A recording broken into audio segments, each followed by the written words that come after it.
네, 앞서 몇 차례 예고를 해드린 대로 지금부터 특별 토크를 진행하도록 하겠습니다. 어제 이재용 삼성전자 부회장에 대한 집행유예 판결이 나온 다음에 청와대 게시판에 해당 판사를 파면해달라는 청원이 줄을 잇고 있다고 하고요. 인터넷 게시판도 아주 뜨겁게 달구어지고 있습니다. 국민들이 논란이라고 표현하는 것 자체가 솔직히 말씀드리면 부적절할 정도로 아주 강력한 비판 의견을 지금 내보이고 있는데요. 자, 이 문제 어떻게 바라봐야 되는 건지, 자, 법률 전문가 두 분을 저희가 스튜디오로 직접 모셨는데요. 짧지만 굵게 한번 진단을 해보도록 하겠습니다. 한 분 소개를 해드리죠. 자, 먼저 민주사회를 위한 변호사님, 줄여서 민변이라고 그러죠. 민변의 강문대 사무총장 모셨습니다. 어서 오십시오, 변호사님. 예, 반갑습니다. 네. 자, 그리고 또 한 분, 얼마 전에 저희가 인터뷰로 모셨던 분인데요.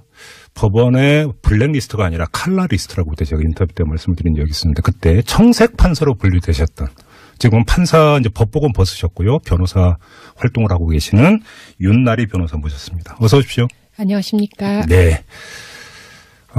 자, 일단 우리 강문대 총장님께 이전부터 여쭤보겠습니다. 오늘 민변이 어제 이재용 판결에 대한 성명 나왔죠, 오늘.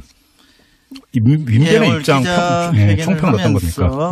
예, 민변의 입장을 밝혔습니다. 네. 뭐 제목에 압축적인 내용이 나와 있는데요. 네.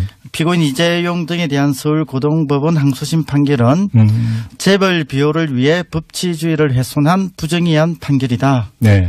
법원은 언제까지 촛불 시민을 모독하고 재벌을 비호할 것인가? 예, 이런 제목의 성명을 냈습니다. 내용은 예.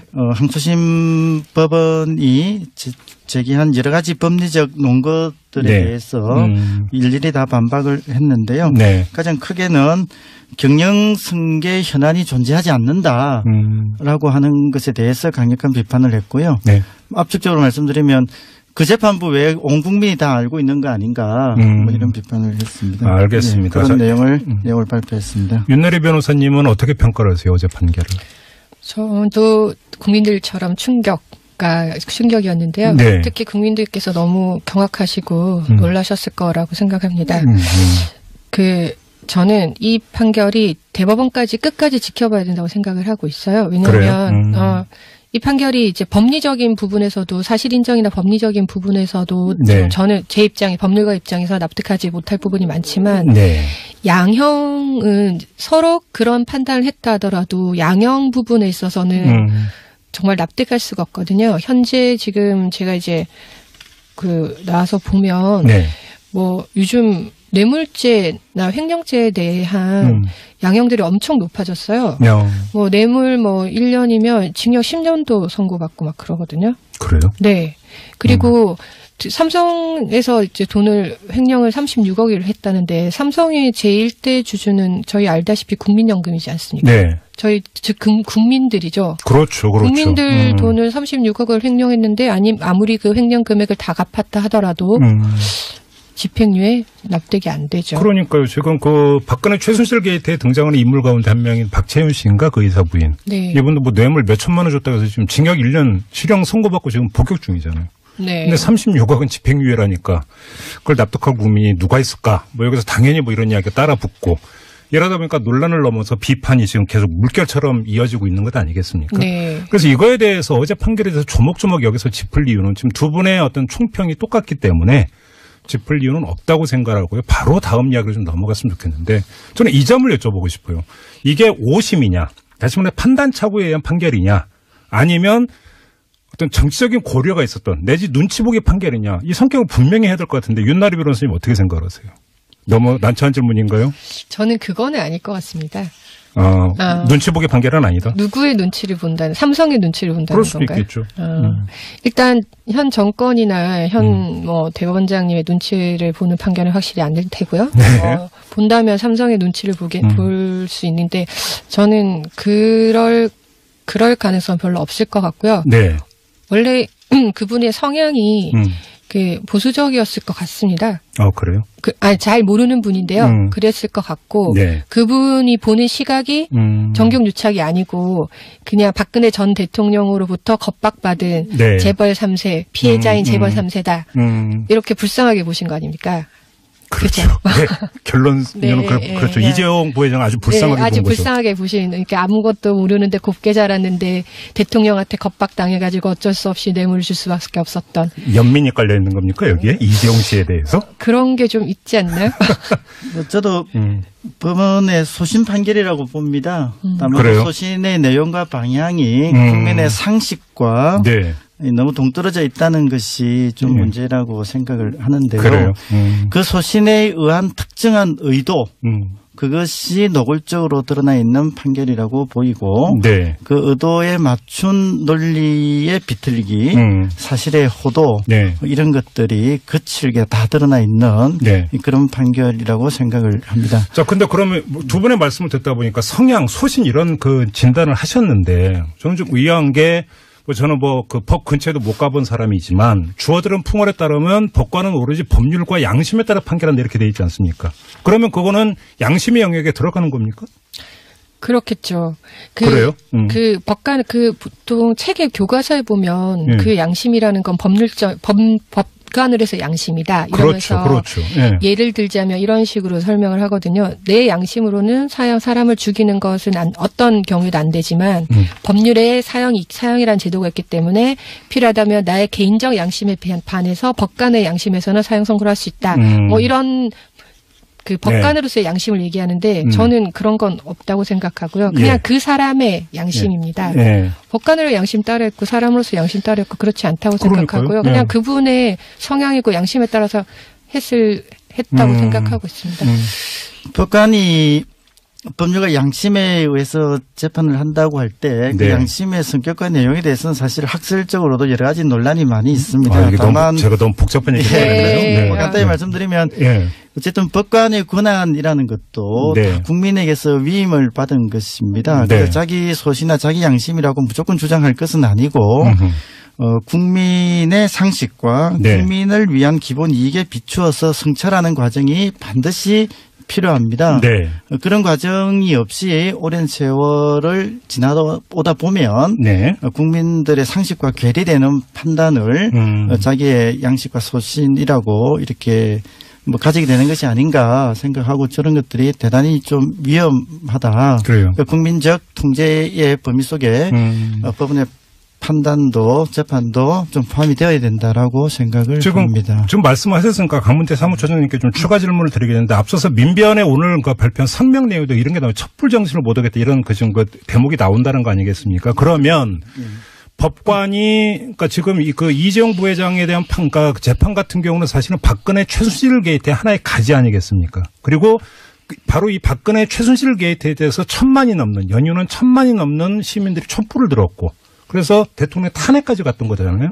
그러면 이것도 하나의 시대 정신이라고 보고 이게 판결에 반영이 되어야 되는 것인지 이것부터 먼저 그러니까 정립을 하고 이야기가 돼야 될 것 같은데 총장님은 지금 그런 견해신 거죠? 시대 정신이라고 하는 것이 재판에 바로 연결돼야 되는 그 논리적 고리를 찾기는 네. 지금 저로서는 말씀드리기는 어렵지만 네. 사실을 인정하고 법리를 전개함에 있어서 어차피 배경적인 어떤 판단의 요인들은 네. 어떻게든지 작용을 하게 되어 있습니다. 예. 거기에 시대 정신을 중요하게 놓느냐 안 놓느냐 하는 것은 판사에게 달려 있는 것인데 네네. 저는 당연히 그런 점들을 고려를 했었어야 한다라고 생각을 하는 것입니다. 그런데 지금 윤나리 변호사님 사실 지금 많은 국민들이 어제 판결에 대해서 분노하는 이유가 사실 여기하고 연결이 되어 있는 게 사실 아닌가요? 네. 그렇죠. 법관이라 해도, 그러니까 법관의 독립은 여러 가지 독립입니다.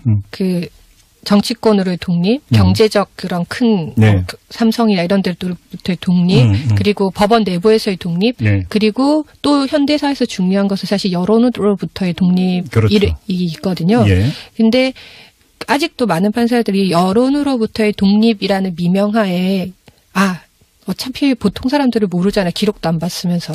무시한다? 이런 경향이 있거든요. 물론 또 한편으로는 굉장히 휘둘리기도 합니다. 그래서 그 중간에, 예. 그 중간을 타는 게 굉장히 쉽지가 않아요. 휘둘리지 않으면서 네. 여론도 귀 기울이는 것. 그런 태도가 항상 필요하다고 생각합니다. 그래요. 알겠습니다. 그럼 좀 얘기를 좀 범위를 좀 넓히도록 하겠습니다. 사실은 그 해당 재판부 특정 판사의 그 소신 내지 성향이라고 지금 이제 진단을 해 주셨는데 그 이전부터 사실은 법원을 둘러싸고 국민 사이에 상당한 논란이 있었습니다. 이재용 부회장에 대한 판결뿐만이 아닌데 다른 여러 가지 사례가 있습니다. 그러니까 아주 가까운 사례로 하면 군 사이버 사령부 이 댓글 공작 문제 때문에 구속됐던 김관진 전 장관에 대한 구속적부심 석방해 준 거라든지 김태호 그 기획관도 마찬가지였고요. 내지 뭐 민간인 불법 사찰 관련해서 장성명 전 공직기강 비서관의 구속영장 청구를 기각을 한다든지 물론 이런 것 하나하나가 사실은 법리적으로 따져야 되기 때문에 그래서 묶어가지고 한두름으로 이야기하는 게 무리가 있을지는 모르겠습니다만 제가 지금 이런 예를 들고 있는 이유가 뭐냐면 많은 국민들이 지금 법원이 이상하게 뭔가가 지금 정의하고는 다른 방향으로 가고 있는 것 아니냐. 그리고 나아가서 이런 지금 성향이 양승태 대법원장 체제의 유산 아니냐. 이런 이야기를 많이 하고 있습니다. 윤나리 변호사님 이런 그 의견 내지 이런 분석에 대해서 어떻게 생각을 하세요? 그건 굉장히 말하기가 힘든데요. 네. 일단, 중앙법원이나 고등법원에서 일어난 일이지 않습니까? 네. 서울중앙지방법원이나 서울고등법원 형사부에, 굉장히 안정적인 분들. 네. 그러니까 안정적이고 일단 법률적인 실력이 또 있고 그다음에 성향적으로 안정적이어서 예측 가능한 판결을 그러니까 결정을 할 분들이 많이 간다는 소문은 옛날부터 있었습니다. 네. 그거는 양승태 대법원장 체제 하에서만 그랬던 것이 아니고 그 이전부터 있긴 있어 왔고요. 근데 그 양승태 대법원장 체제에서는 소위 말하는 아예 배제해야 될 사람들이 더 굳건히 존재한다는 그런 설이 이제 떠돌았죠. 예, 그래요. 강문태 사무총장님은 어떻게 생각하세요? 전체적으로 볼 부분하고 또 미시적으로 좀 볼 부분이 있다고 보는데요. 일단 법관의 선출 방식이나 일상생활을 하는 내용들 이런 것들이 국민들과 너무 괴리가 되어 있는 것입니다. 그래요? 그래서 불멸의 신성가족 이런 표현이 나왔던 것이고. 불멸의 신성가족. 네. 그래서 그들만의 리그 이렇게 되는 것인데요. 지금 판사가 객관적으로 검증이 되어 있는 것은 암기력과 분석력이 뛰어났다는 것입니다. 그러나 그것이 통찰력과 분별력까지 보장한다는 것은 없습니다. 그리고 국민들의 어떤 상식 기반 위에 서 있을지도 애매한 상황이고요. 국민들과 소통하고 교감하고 화합하는 과정들이 있어야 되는데 그 이후에 점점 간격이 멀어지는 생활을 하게 된다는 것이 전체적인 틀에서 문제이고요. 미시적으로는 법원의 행정에 있어서도 방금 윤나리 변호사님 말씀하신 대로 조금 논란이 되는 부수나 이런 데에서는 그중에서도 다시 또 리그를 만들어서 적색 청색 나오듯이 분류를 하고 사찰을 하고 해서 법원 행정을 하는 사람들의 입맛에 맞는 사람들 위주로 적절한 재판 어떤 부서에 배치되는 거. 그러다 보니까 그 이후에는 특별한 통제와 조정을 하지 않더라도 상청에 있어서의 의도대로 판결이 나오는 것. 그것은 국민과 더 간격이 멀어지는 그런 결과를 낳지 않는가 이렇게 생각을 지금 합니다. 그 두 분의 말씀을 종합으로 하면 두 가지가 좀 겹쳐 있다는 걸로 좀 정리를 해야 될 것 같은데 한 가지는 윤나리 변호사님 말씀에 따르면 법원 안에서 안정적인 자리라는 표현을 쓰셨는데 예를 들어서 안정적인 성향을 가진 사람. 그렇죠. 안정적인 성향을 가진 사람들을 예를 들어서 영장 전담 판사로 배치를 한다든지 이렇게 되다 보니까 구속영장에 대한 어떤 그 심사에서 그 기각을 할 거냐 발부를 할 거냐에 있어서 이런 현상이 나타나는 이건 그 법원 인사의 문제가 있을 수가 있는 거고요. 하나는 또 한 가지는 지금 강문대 사무총장님 더 나아가서 현실도 잘 모르고 국민 정서도 잘 모르는 이런 어떤 사법시험 준비 과정에 이런 데 있어서의 그러니까 그 과정을 볼 때 이런 근본적인 존재의 문제가 있다. 또 이 점도 함께 지적을 해 주신 것 같은데 전직 판사로서 윤나리 변호사님 지금 강문대 사무총장님이 지적하신 문제를 어떻게 받아들이세요? 일정 부분 인정합니다. 저 역시 판사할 때 신문 읽을 시간이 별로 없었습니다. 아, 진짜요? 예. 판사 일이 굉장히 일단 두 가지가 있는데요. 업무량이 굉장히 많습니다. 특히 아기 키우는 엄마니까요. 더 그렇고 두 번째 문제는 외부와의 접촉이 굉장히 오해를 받기 때문에 점점점 판사들이 더 위축이 많이 됐습니다. 이게 조금씩 하나씩 사건이 터질 때마다 친구가 한 명씩 떠나서 판사들 사이에 이런 자조가 있습니다. 판사 오래 할수록 친구는 판사밖에 없다. 다른 친구들 다 떨어져 나간다. 고립된 섬이 돼버리는 거예요. 네. 그래서 판사들끼리 친해질 수밖에 없는 구조고요. 그러니까 더 외부랑 얘기할 기회가 없는 거죠. 그러니까 자기가 억지로 찾아서 계속해서 노력하지 않는 한. 고립된 섬이 되고 있는데 신문도 읽을 시간도 없다. 그런데 그 와중에도 업무량이 너무 치이니까 기록 그리고 이 하도 기록이나 이런 걸 많이 읽으니까 집에 가서는 그냥 쉬고 싶지 또 다른 신문에 이런 걸 읽고 또 읽고 싶지 않은 거예요. 좀 그런 점이 있습니다. 그렇군요. 네. 저 이번에 강문태 총장님께 조금 전에 윤나리 변호사께서 말씀을 안정적인 성향의 판사들을 배치하는 이런 문제는 어떻게 보세요? 그러니까 그것을 가장 좋게 표현하신 말씀이고요. 그렇죠. 그러니까 엘리트 선빈의식을 심어주고 엘리트라고 자부하게 만들면서 일정 정도의 신호를 주면서 관리하는 것 아닌가. 뭐 저는 그렇게까지 생각을 하고 있습니다. 그래요. 그래서 주요 요직에는 그 리그 아주 협소한 그 리그에 든 사람들끼리 교체되는 정도. 예. 그러다 보면 이제 예측 가능하다, 안정적이다 이런 표현들이 나올 수가 있겠죠. 그러면 그 말씀을 받으면 제가 좀 과하게 그 비유적 표현을 드는지는 모르겠지만 법관이 법률과 양심과 또 하나 당근에 따라 판결한다 이렇게도 얘기할 수 있는 거 아닙니까? 그러면 자리 당근. 근데 사람인지라 영향을 안 받을 수 없을 것 같은데 저는. 그래요? 네. 양심이 그쪽으로 이제 흘러가서 양심과 당근이 구분이 안 되는 지경에까지 이런 사람들을 주로 채용을 많이 발탁을 하게 되겠죠. 예. 그래요? 근데 그러면 그 법원에서 그런 인사권을 행사하는 사람은 왜 그런 사람들을 그럼 그렇게 갖다가 배치를 하는 겁니까? 그것이 예를 들어서 그러니까 자기가 법원 안에서 무슨 사주직을 구축하는 것도 아니고 그리고 나서 예를 들어서 뭐 정계로 나갈 것도 아니고 왜 그래야 되는 거예요 도대체? 제가 뭐 그렇게 고위층에 올라가 본 적이 없어서 그분들의 마음은 모르지만 그분들은 그게 잘하는 거라고 예측 가능한 판결을 내는 것이 잘하는 거라고 결론이 재판부별로 다르지 않고 대법원에서 방향을 정해주는 대로 일괄적으로 이제 실행되는 것이 아마 잘하는 거라고 생각했을 가능성도 높고요. 그 다음에 또 예민한 예를 들어 양심적 병역 거부라든지 이런 거에 있어서 다른 목소리 이런 것들이 드러나지 않도록 이렇게 하는 것이 잘하는 거라고 생각하셨을 거예요.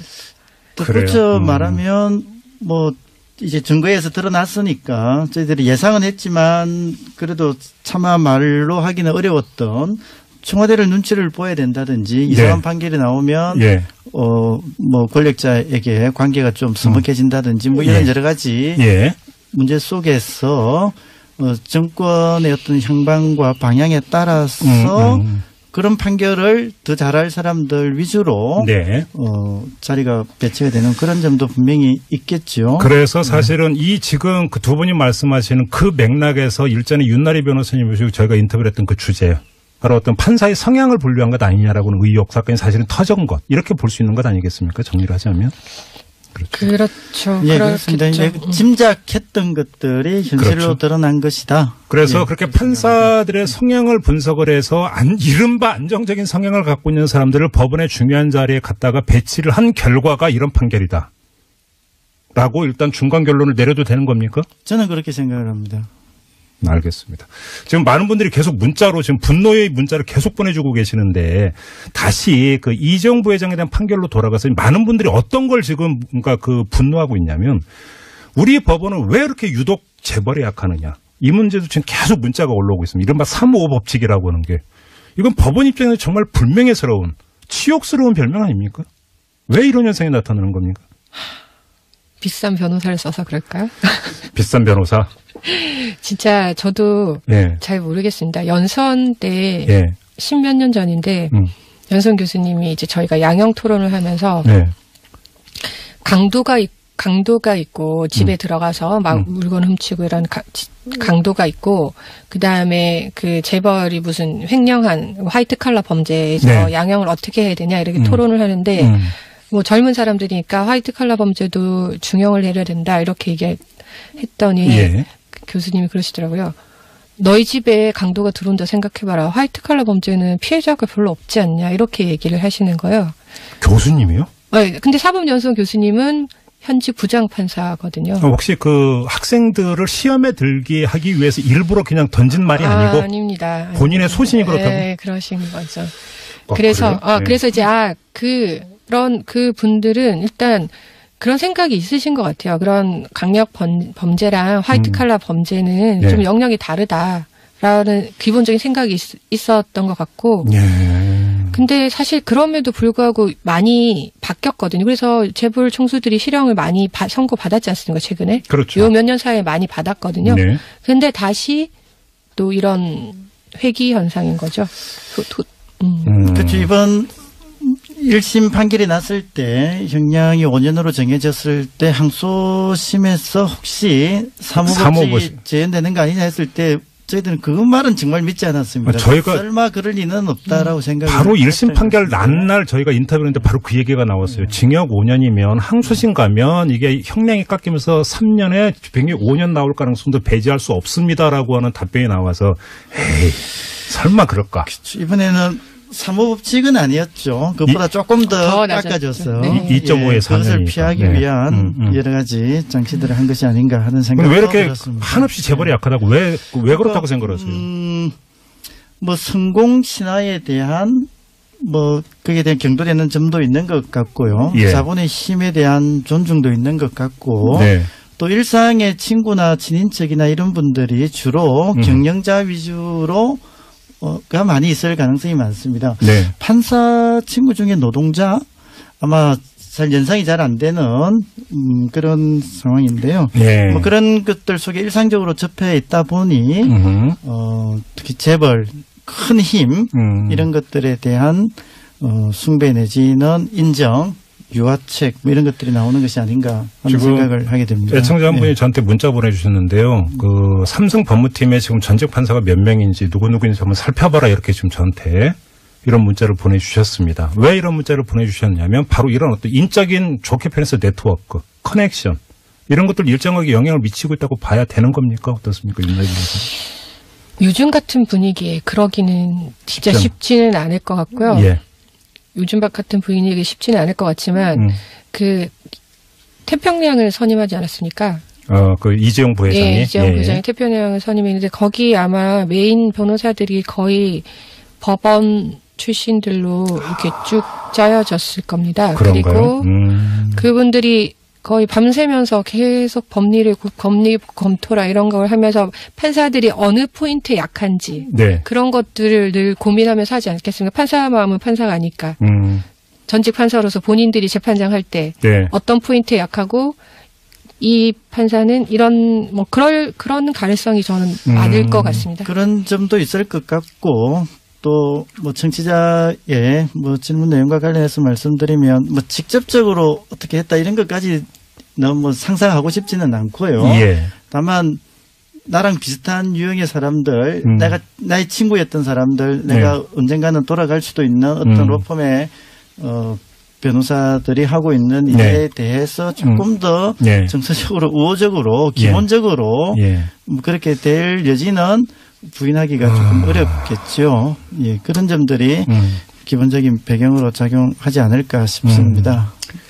알겠습니다. 또 하나의 문제로 좀 그 두 분께 질문을 드리겠습니다. 지금 같은 그 청와대 게시판에 해당 판사를 파면해달라는 청원이 계속 줄을 잇고 있고 한 청원 같은 경우는 벌써 7시 10분 기준으로 12만 1,782명이 서명을 했다고 합니다. 저는 이분들이 상권분립의 원칙에 따라서 청와대가 판사를 파면하고 못하고 이럴 수 있는 게 아니지 않습니까?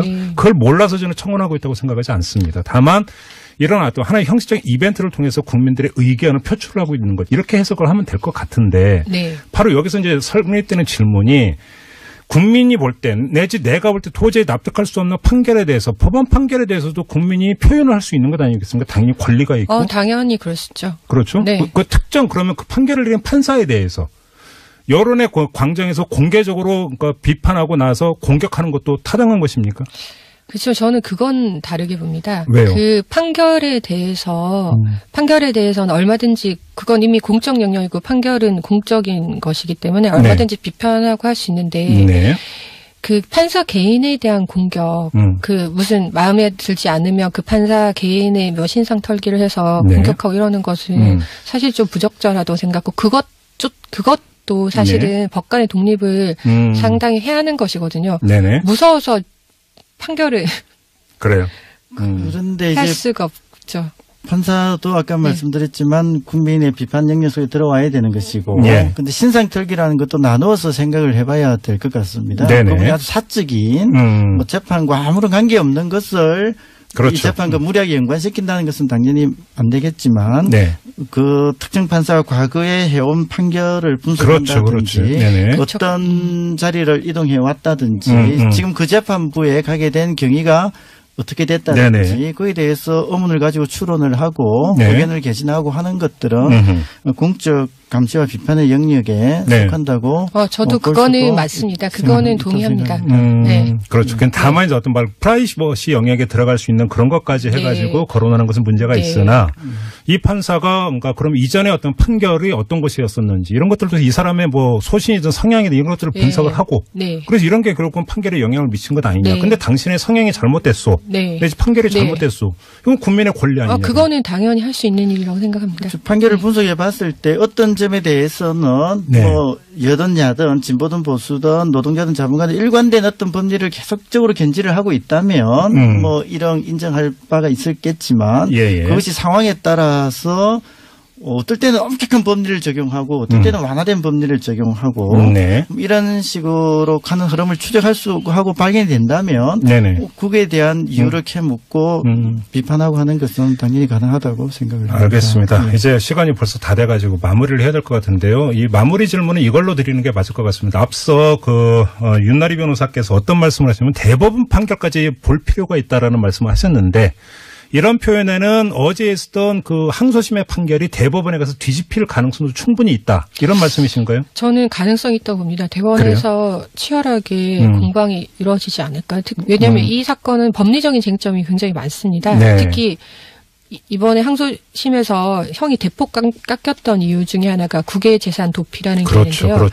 사실은 납득이 잘 안 되거든요. 뇌물로 사실은 이게 단계가 뇌물로 주기 위해서 옮긴 건 맞지만 어쨌든 해외에 그 신고하지 않은 걸로 이유로 해외 송금을 했고 그 송금한 것이 이렇게 두 단계로 거쳐진 거거든요. 그러니까 실질적으로 외형상으로 한 번 바로 쏴준 거라 볼 수 있지만은 실질적으로는 중간 단계가 거쳐서 간다고 이제 갈라서 볼 수 있거든요. 그런데 이게 도피가 아니다라는 게 사실은 납득이 안 가고 예를 들어서 이런 식으로 증거 능력을 부인했다든지 안종범수첩에 이런 굉장히 많은 법률적인 이슈들이 있어요. 근데 대법원은 법률적 이슈를 다루는 법률적 쟁점만 다루는 곳이거든요.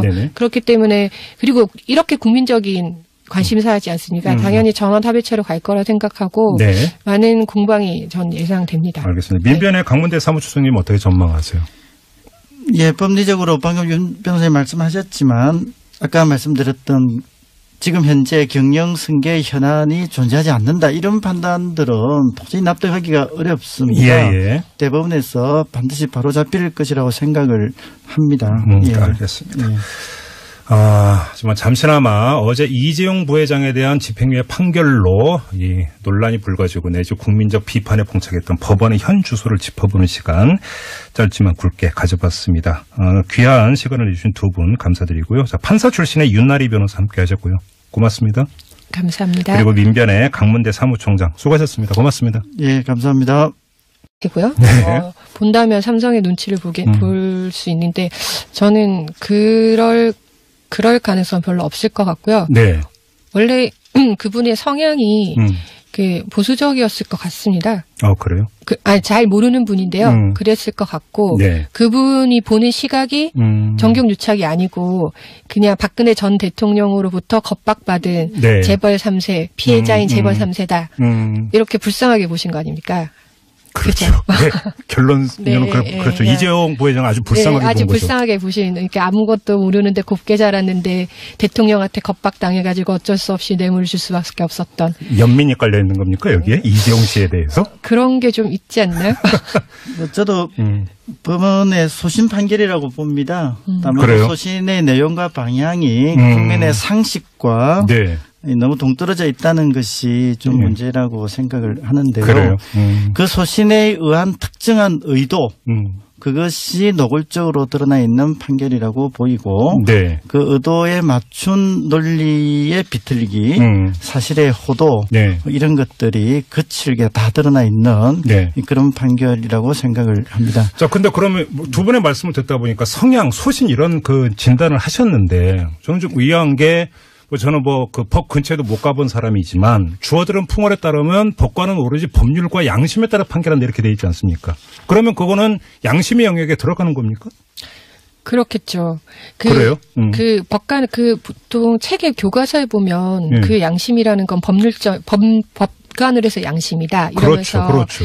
예를 들자면 이런 식으로 설명을 하거든요. 내 양심으로는 사람을 죽이는 것은 어떤 경우에도 안 되지만 법률에 사형이라는 제도가 있기 때문에 필요하다면 나의 개인적 양심에 반해서 법관의 양심에서는 사형 선고를 할 수 있다. 이런 그 법관으로서의 양심을 얘기하는데 저는 그런 건 없다고 생각하고요. 그냥 그 사람의 양심입니다. 법관으로 양심 따르고 사람으로서 양심 따르고 그렇지 않다고 생각하고요. 그냥 그분의 성향이고 양심에 따라서 내용을 발표했습니다. 윤나리 변호사님은 어떻게 평가를 하세요? 어제 판결을? 저도 국민들처럼 충격이었는데요. 네. 특히 국민들께서 너무 경악하시고 놀라셨을 거라고 생각합니다. 저는 이 판결이 대법원까지 끝까지 지켜봐야 된다고 생각을 하고 있어요. 왜냐하면 이 판결이 이제 법리적인 부분에서도 사실 인정이나 법리적인 부분에서도 네. 저는 제 입장에 법률가 입장에서 납득하지 못할 부분이 많지만 네. 양형은 서로 그런 판단을 했다 하더라도 양형 부분에 있어서는 정말 납득할 수가 없거든요. 현재 지금 제가 이제 나와서 보면 네. 요즘 뇌물죄나 횡령죄에 대한 양형들이 엄청 높아졌어요. 뇌물 1년이면 징역 10년도 선고받고 막 그러거든요. 그래요? 네. 그리고 삼성에서 이제 횡령을 36억을 했다는데 삼성의 제1대 주주는 저희 알다시피 국민연금이지 않습니까? 네. 저희 즉 국민들이죠. 그렇죠. 국민들 돈을 36억을 횡령했는데 아무리 그 횡령 금액을 다 갚았다 하더라도 집행유예 납득이 안 되죠. 그러니까요. 지금 박근혜 최순실 게이트에 등장하는 인물 가운데 한 명인 박채윤 씨인가 그 의사 부인. 네. 이분도 뇌물 몇 천만 원 줬다고 해서 지금 징역 1년 실형 선고받고 지금 복역 중이잖아요. 네. 근데 36억은 집행유예라니까 그걸 납득할 국민이 누가 있을까? 여기서 당연히 이런 이야기가 따라 붙고 이러다 보니까 논란을 넘어서 비판이 지금 계속 물결처럼 이어지고 있는 것 아니겠습니까? 네. 그래서 이거에 대해서 어제 판결에 대해서 조목조목 여기서 짚을 이유는 지금 두 분의 어떤 총평이 똑같기 때문에 짚을 이유는 없다고 생각하고요. 바로 다음 이야기로 좀 넘어갔으면 좋겠는데 저는 이 점을 여쭤보고 싶어요. 이게 오심이냐, 다시 말해 판단착오에 의한 판결이냐, 아니면 어떤 정치적인 고려가 있었던 내지 눈치 보기 판결이냐, 이 성격을 분명히 해야 될 것 같은데 윤나리 변호사님 어떻게 생각하세요? 너무 난처한 질문인가요? 저는 그거는 아닐 것 같습니다. 눈치 보기 판결은 아니다. 누구의 눈치를 본다는, 삼성의 눈치를 본다는 그럴 수도 건가요? 있겠죠.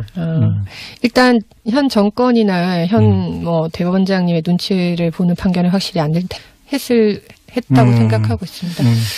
법관이 법률가 양심에 의해서 재판을 한다고 할 때 그 네. 양심의 성격과 내용에 대해서는 사실 학설적으로도 여러 가지 논란이 많이 있습니다. 다만 제가 너무 복잡한 얘기를 했는데요. 간단히 말씀드리면 어쨌든 법관의 권한이라는 것도 다 국민에게서 위임을 받은 것입니다. 그래서 자기 소신이나 자기 양심이라고 무조건 주장할 것은 아니고 국민의 상식과 국민을 위한 기본 이익에 비추어서 성찰하는 과정이 반드시 필요합니다. 네.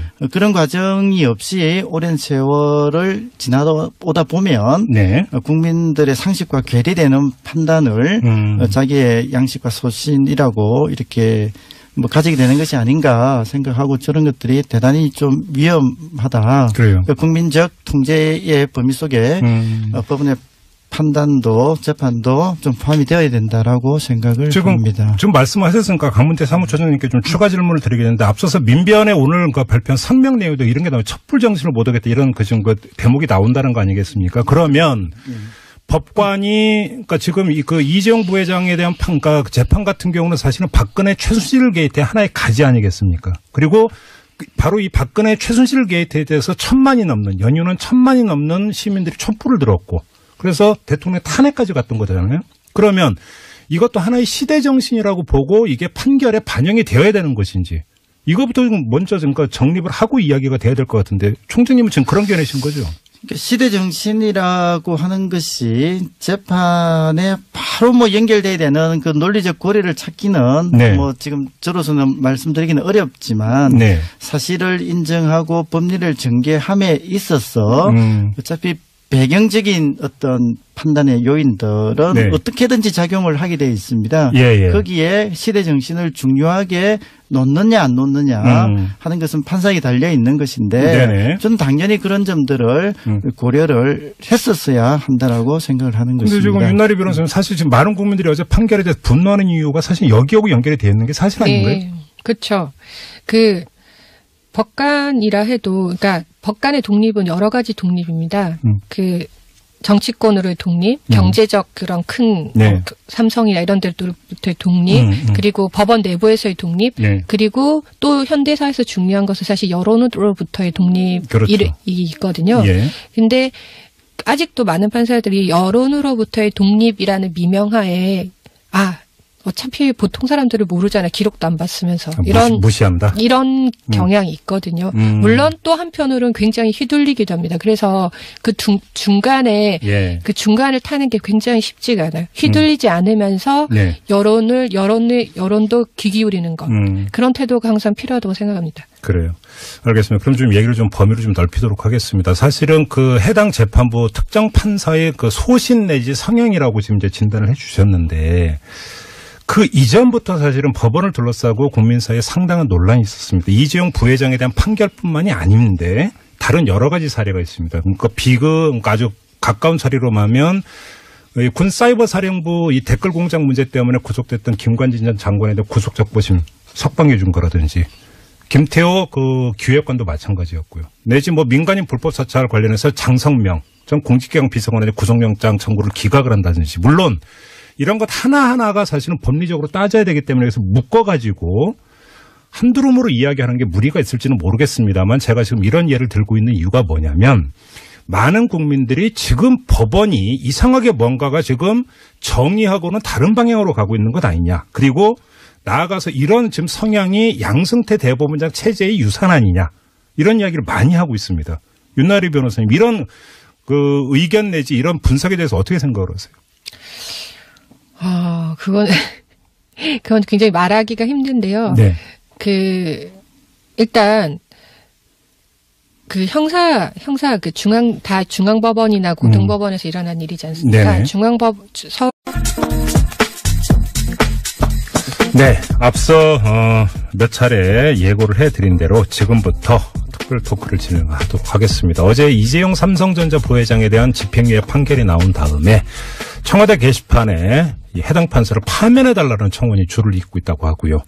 인터넷 게시판도 아주 뜨겁게 달구어지고 있습니다. 국민들이 논란이라고 표현하는 것 자체가 솔직히 말씀드리면 부적절할 정도로 아주 강력한 비판 의견을 지금 내보이고 있는데요.